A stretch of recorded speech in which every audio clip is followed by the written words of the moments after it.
जब भी मैं जापान आता हूं तो मैं हर बार देखता हूं कि आपकी स्नेह वर्षा हर बार बढ़ती ही जाती है।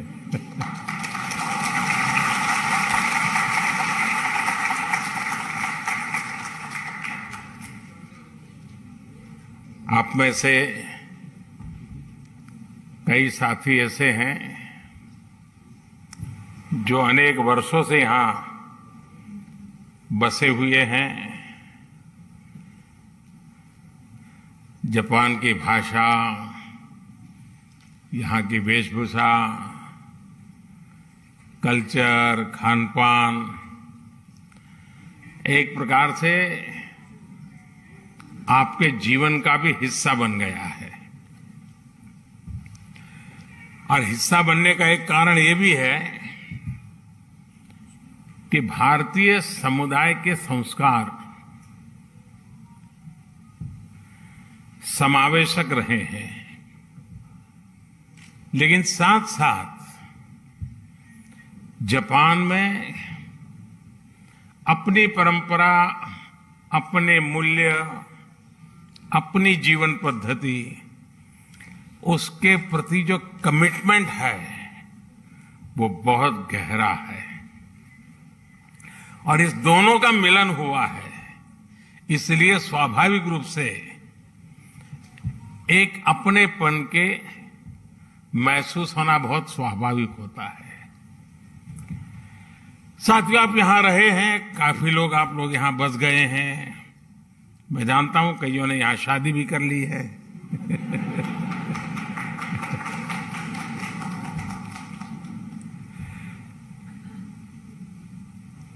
लेकिन ये भी सही है कि इतने सालों से यहां जुड़ने के बावजूद भी भारत के प्रति आपकी श्रद्धा, भारत के संबंध में जब अच्छी खबरें आती हैं तो आपकी खुशियों का पार नहीं रहता है, होता है ना। और कभी कोई बुरी खबर आ जाए तो सबसे ज्यादा दुखी भी आप ही होते हैं। ये विशेषता है हम लोगों की कि हम कर्म भूमि से तन मन से जुड़ जाते हैं, खप जाते हैं, लेकिन मातृभूमि के जो जड़ों से जुड़ाव है उससे कभी दूरी नहीं बनने देते हैं। और यही हमारा सबसे बड़ा सामर्थ्य है। साथियों, स्वामी विवेकानंद जी जब अपने ऐतिहासिक संबोधन के लिए शिकागो जा रहे थे तो उससे पहले वो जापान आए थे। और जापान ने उनके मन मंदिर में, उनके मन मस्तिष्क पर एक गहरा प्रभाव छोड़ा था। जापान के लोगों की देशभक्ति, जापान के लोगों का आत्मविश्वास, यहां का अनुशासन, स्वच्छता के लिए जापान के लोगों की जागरूकता, विवेकानंद जी इसकी खुल करके प्रशंसा की थी। गुरुदेव रविंद्रनाथ जी टैगोर ये भी कहते थे, जापान एक ऐसा देश है जो एक ही साथ प्राचीन भी है और आधुनिक भी है। और टैगोर ने कहा था, Japan has come out of the immemorial east like a lotus blossoming in easy grace, all the while keeping its firm hold upon the profound depth for which it has sprung. यानी कहना वो चाहते थे कि Japan कमल के फूल की तरह जितनी मजबूती से अपनी जड़ों से जुड़ा है, उतनी ही भव्यता से वो हर तरफ सुंदरता को भी बढ़ाता है। हमारे इन महापुरुषों की ऐसी ही पवित्र भावनाएं जापान के साथ हमारे संबंधों की गहराइयों को स्पष्ट करती हैं।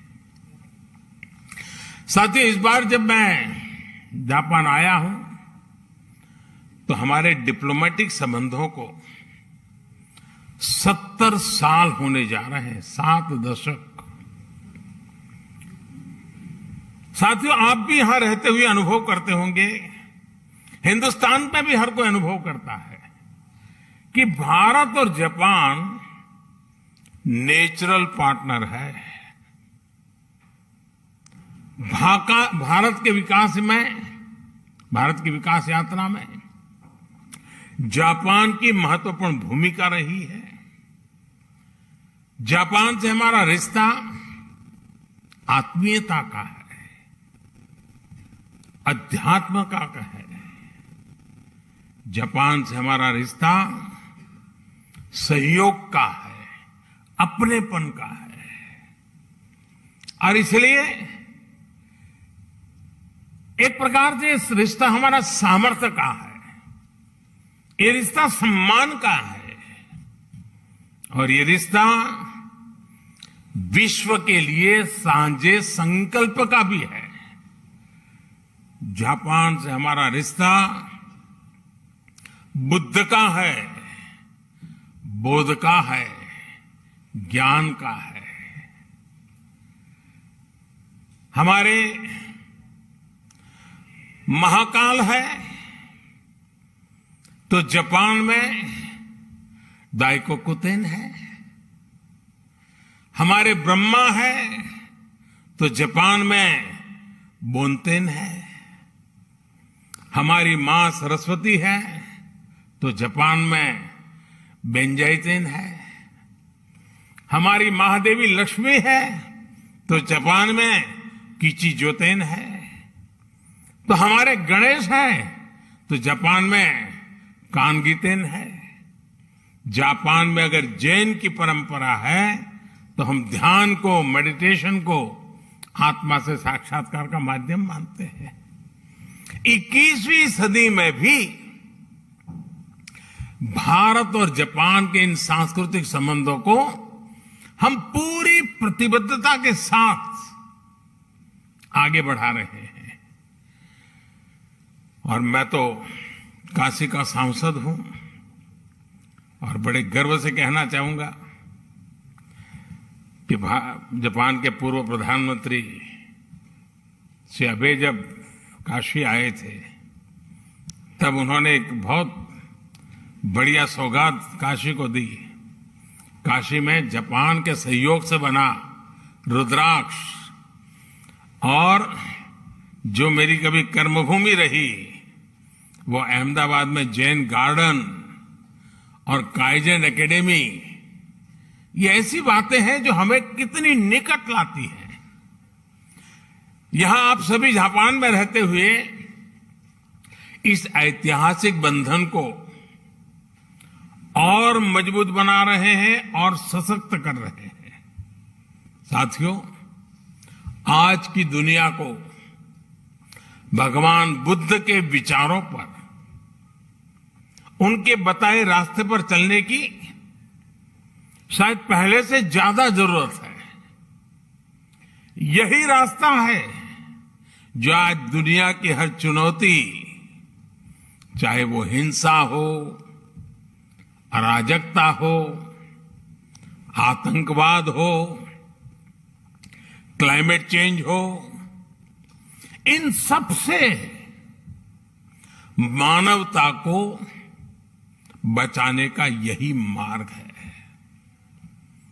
भारत सौभाग्यशाली है कि उसे भगवान बुद्ध का प्रत्यक्ष आशीर्वाद मिला।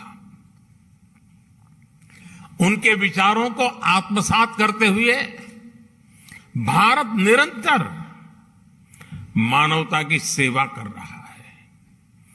चुनौतियां चाहे किसी भी प्रकार की हो, कितनी बड़ी क्यों न हो, भारत उनका समाधान ढूंढता ही है।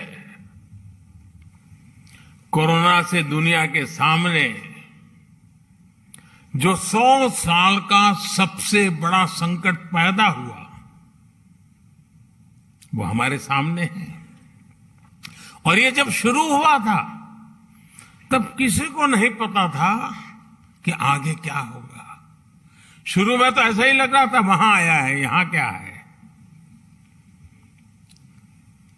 किसी को पता नहीं था इसको कैसे हैंडल किया जाए, और न वैक्सीन भी नहीं थी, और न इस बात का कोई आइडिया था कि वैक्सीन कब तक आएगी।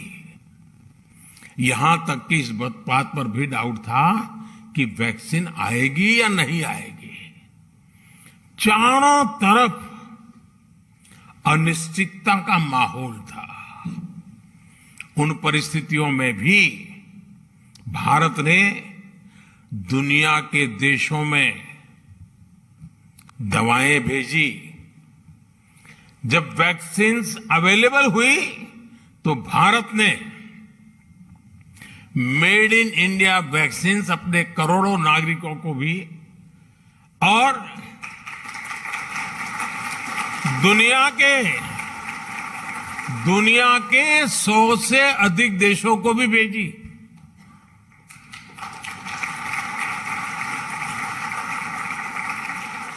साथियों, अपनी स्वास्थ्य सेवाओं को और बेहतर बनाने के लिए भारत अभूतपूर्व निवेश कर रहा है।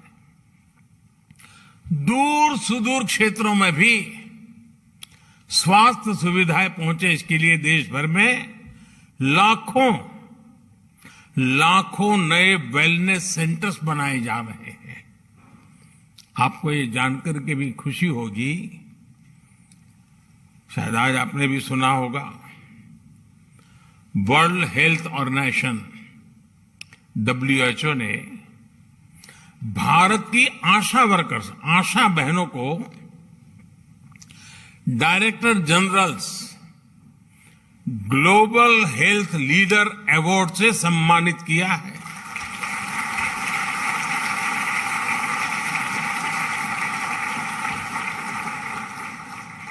भारत की लाखों आशा बहनें मैटरनल केयर से लेकर के वैक्सीनेशन तक,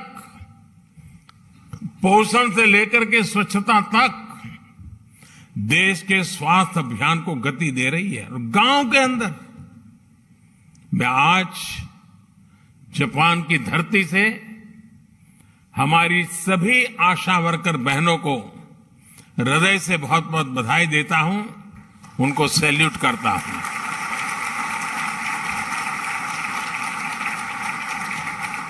साथियों, भारत आज किस तरह वैश्विक चुनौतियों का मुकाबला करने में मदद कर रहा है, इसका एक और उदाहरण एनवायरनमेंट का भी है। आज क्लाइमेट चेंज विश्व के सामने मौजूद एक महत्वपूर्ण संकट बन गया है। हमने भारत में इस चुनौती को देखा भी और उस चुनौती से स्थायी समाधान के लिए रास्ते भी खोजने की दिशा में हम आगे बढ़े। भारत ने 2070 तक नेट जीरो के लिए कमिट किया है।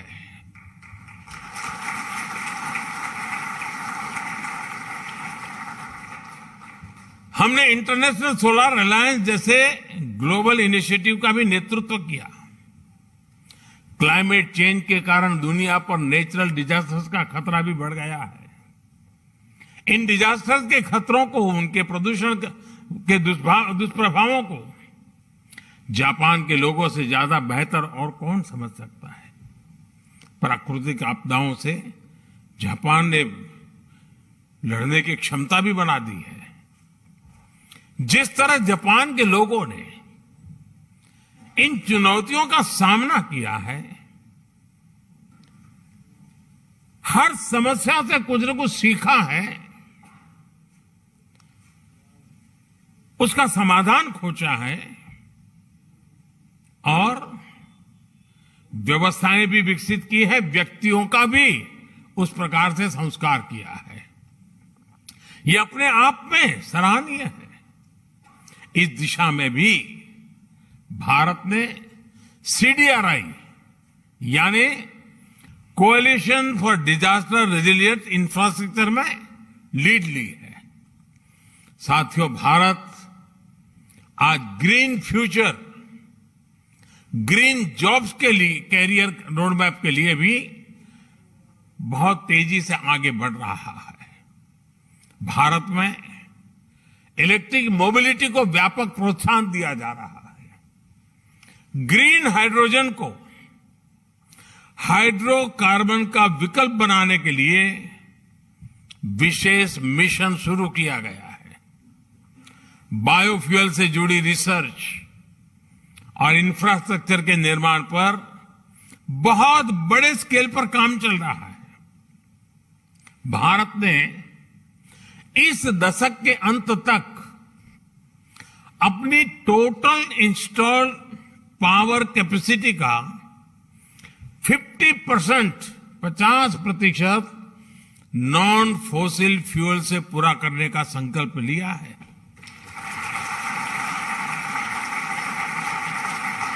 साथियों, समस्याओं के समाधान को लेकर भारतीयों का जो ये आत्मविश्वास है, ये आत्मविश्वास आज हर क्षेत्र में, हर दिशा में, हर कदम पर दिखाई देता है। ग्लोबल सप्लाई चेन को जिस प्रकार बीते 2 सालों में नुकसान पहुंचा है, पूरी सप्लाई चेन सवालिया निशान में घिरी हुई है। आज सारी दुनिया के लिए यह अपने आप में एक बहुत बड़ा संकट बना हुआ है। भविष्य में ऐसी स्थिति से बचने के लिए हम आत्मनिर्भरता के संकल्प के साथ आगे बढ़ रहे हैं।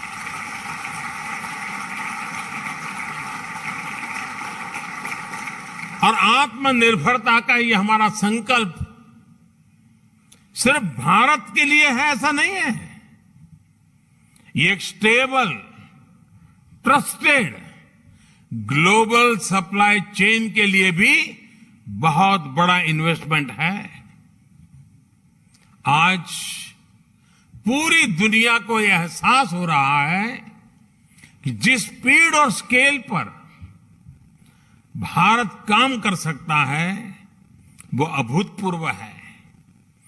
दुनिया को आज ये भी दिख रहा है कि जिस स्केल पर भारत अपनी इंफ्रास्ट्रक्चर और इंस्टीट्यूशनल कैपेसिटी बिल्डिंग उस पर जो जोर दे रहा है यह भी अभूतपूर्व है।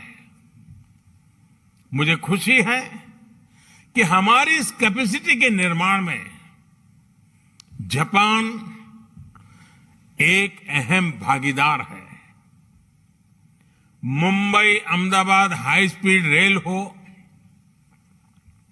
दिल्ली मुंबई इंडस्ट्रियल कॉरिडोर हो, डेडिकेटेड फ्रेट कॉरिडोर हो, ये भारत जापान के सहयोग के बहुत बड़े उदाहरण हैं। साथियों, भारत में हो रहे बदलावों में एक और खास बात है। हमने भारत में एक स्ट्रांग और रेजिलिएंट रिस्पॉन्सिबल डेमोक्रेसी की पहचान बनाई है। उसको बीते 8 सालों में हमने लोगों के जीवन में सकारात्मक बदलाव का माध्यम बनाया है। भारत की डेमोक्रेटिक प्रोसेस से आज समाज के वो लोग भी जुड़ रहे हैं जो कभी गौरव के साथ ये अनुभव नहीं कर रहे थे कि वो भी इसका हिस्सा है। हर बार हर इलेक्शन में रिकॉर्ड टर्नआउट, और उसमें भी यहां जो हमारी माताएं बहनें हैं उनको जरा खुशी होगी। आप अगर भारत के चुनावों को डिटेल में देखते होंगे तो आपको ध्यान आता होगा कि पुरुषों से ज्यादा महिलाएं वोट कर रही है।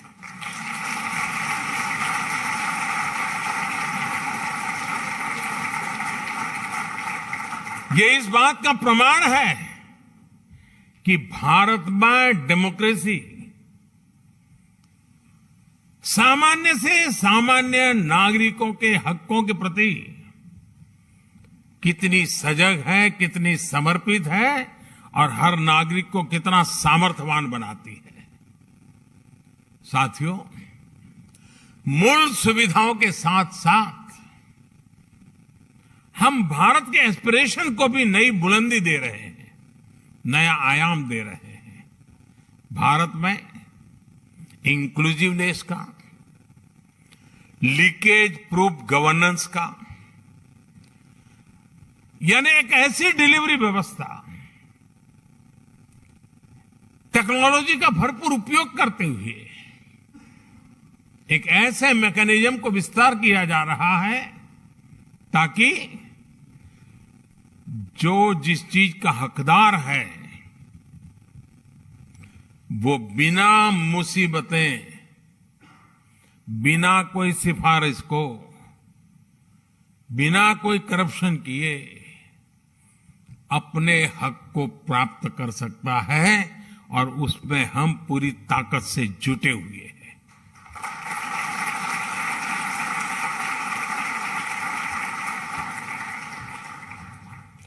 और टेक्नोलॉजी के इस उपयोग ने, डायरेक्ट बेनिफिट ट्रांसफर की इस परंपरा ने कोरोना के इस विकट कालखंड में गत 2 वर्ष में भारत की और खास करके भारत के दूर सुदूर गांव में रहने वाले, जंगलों में रहने वाले हमारे नागरिकों के हकों की बहुत बड़ी रक्षा की है, उनकी मदद की है। साथियों, भारत का बैंकिंग सिस्टम इन मुश्किल हालात में भी निरंतर चलता रहा, और उसका एक कारण भारत में जो डिजिटल रिवॉल्यूशन आया है, डिजिटल नेटवर्क की जो ताकत बनी है, उसका ये परिणाम मिल रहा है। और आपको साथियों जानकर के खुशी होगी,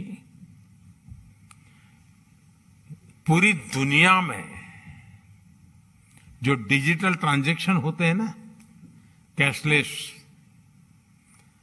यहां जापान में तो आप लोग टेक्नोलॉजी से भली भांति परिचित रहते हैं, लेकिन ये बात सुनकर के आनंद होगा, आश्चर्य होगा और गर्व होगा।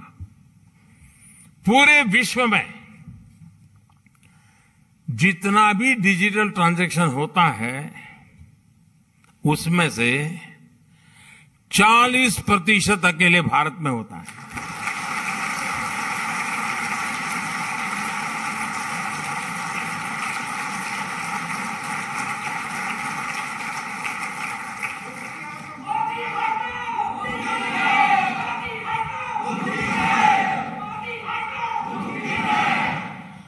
कोरोना के शुरुआती दिनों में जब सब बंद था, उस संकट के कालखंड में भी भारत सरकार एक क्लिक बटन दबा करके एक साथ करोड़ों भारतीयों तक आसानी से उनके लिए जो मदद पहुंचानी है पहुंचा पाते थे।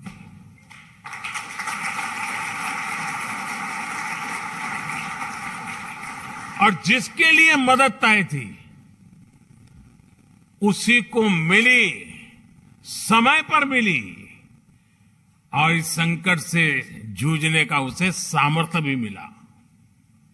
भारत में आज सही मायने में पीपल लेड गवर्नेंस काम कर रही है। गवर्नेंस का यही मॉडल डिलीवरी को एफिशिएंट बना रहा है। यही डेमोक्रेसी पर निरंतर मजबूत होते विश्वास का सबसे बड़ा कारण है।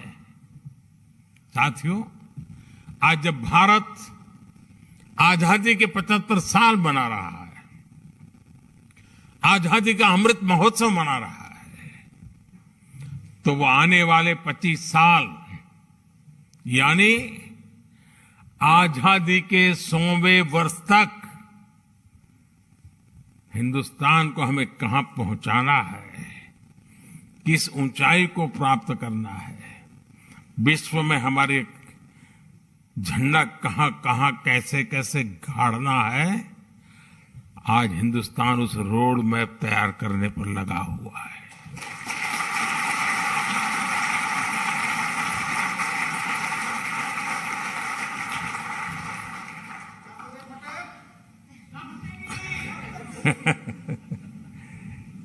आजादी का ये अमृतकाल भारत की समृद्धि का, संपन्नता का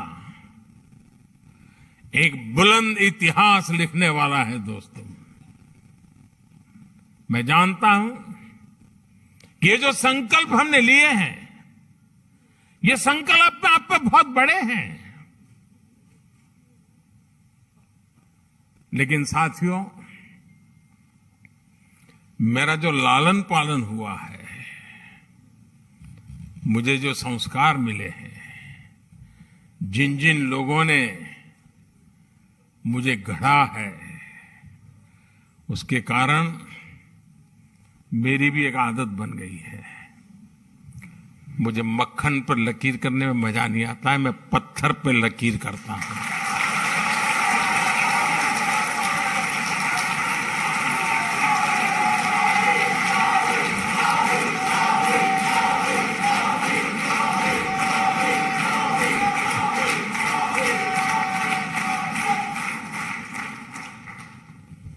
लेकिन साथियों, सवाल मोदी का नहीं है। आज हिंदुस्तान से 130 करोड़ लोग, और मैं जापान में बैठे हुए लोगों के भी आंखों में वही देख रहा हूं, आत्मविश्वास। 130 करोड़ देशवासियों का आत्मविश्वास, 130 करोड़ संकल्प, 130 करोड़ सपने, और इस 130 करोड़ सपनों को पूर्ण करने का ये विराट सामर्थ्य परिणाम निश्चित लेके रहेगा। दोस्तों, हमारे सपनों का भारत हम देख के रहेंगे।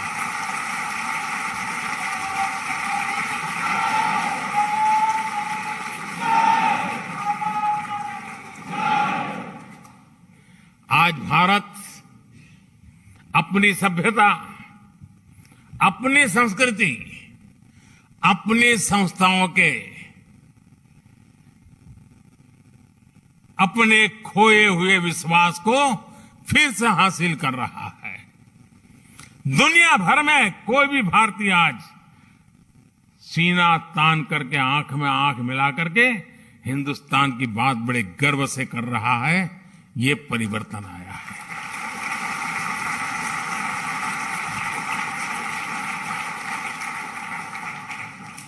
आज मुझे यहां आने से पहले भारत की महानताओं से प्रभावित कुछ लोग जो अपना जीवन खपा रहे हैं, ऐसे लोगों के दर्शन करने का मुझे मौका मिला, और बड़े गर्व से वो कह रहे थे योग की बातें। वो योग को समर्पित है। जापान में भी शायद ही कोई होगा जिसको योग की कल्पना न हो। हमारा आयुर्वेद, हमारी पारंपरिक चिकित्सा पद्धति, आजकल तो हमारे मसाले सब दूर, उसकी मांग बढ़ रही है। लोग हमारी हल्दी मंगवा रहे हैं। इतना ही नहीं साथियों, हमारी खादी, वरना तो आजादी के बाद धीरे धीरे धीरे धीरे उन नेताओं के कॉस्ट्यूम बनकर के रह गई थी।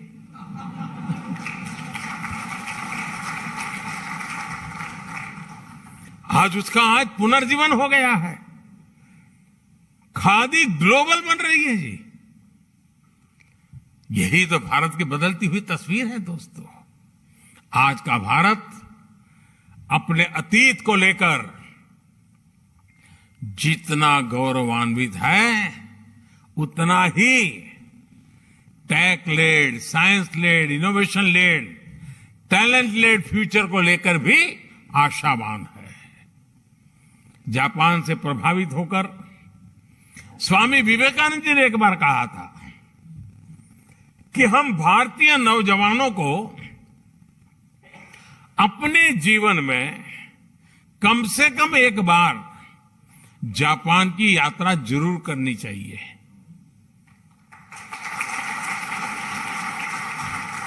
आप लोग ये वाक्य पढ़ करके आएंगे हो ऐसा मैं तो नहीं मानता हूं, लेकिन विवेकानंद जी ने भारत के लोगों को कहा था कि भाई एक बार देखकर तो आओ जापान है कैसा। साथियों,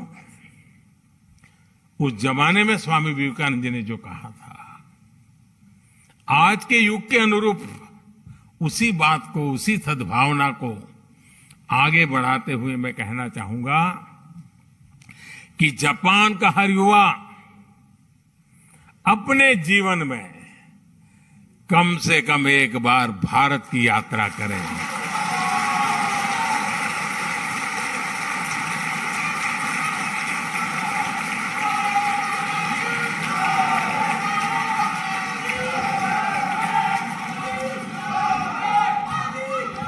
आपने अपनी स्किल से, अपने टैलेंट से, अपनी एंटरप्रेन्योरशिप से जापान की इस महान धरती को मंत्रमुग्ध किया है।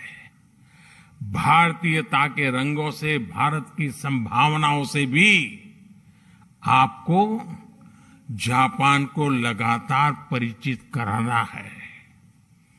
आस्था हो या एडवेंचर, जापान के लिए तो भारत एक स्वाभाविक टूरिस्ट डेस्टिनेशन है। और इसलिए भारत चलो, भारत देखो, भारत से जुड़ो, इस संकल्प से जापान के हर मेरे भारतीय से मैं आग्रह करूंगा कि वो उससे जुड़े। मुझे विश्वास है कि आपके सार्थक प्रयासों से भारत जापान की दोस्ती को नई बुलंदी मिलेंगी। इस अद्भुत स्वागत के लिए, और मैं देख रहा था, अंदर आ रहा था, चारों तरफ जोश, नारे, उत्साह, और जितना भारत को आप अपने में जीने की कोशिश करते दिख रहे हो, ये सचमुच में दिल को छूने वाला है।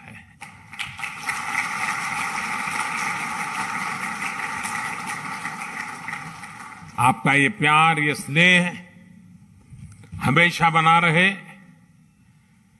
इतनी बड़ी तादाद में आकर के, और मुझे बताया गया कि जापान में से सिर्फ टोक्यो से नहीं, बाहर से भी कुछ साथी आज आए हैं।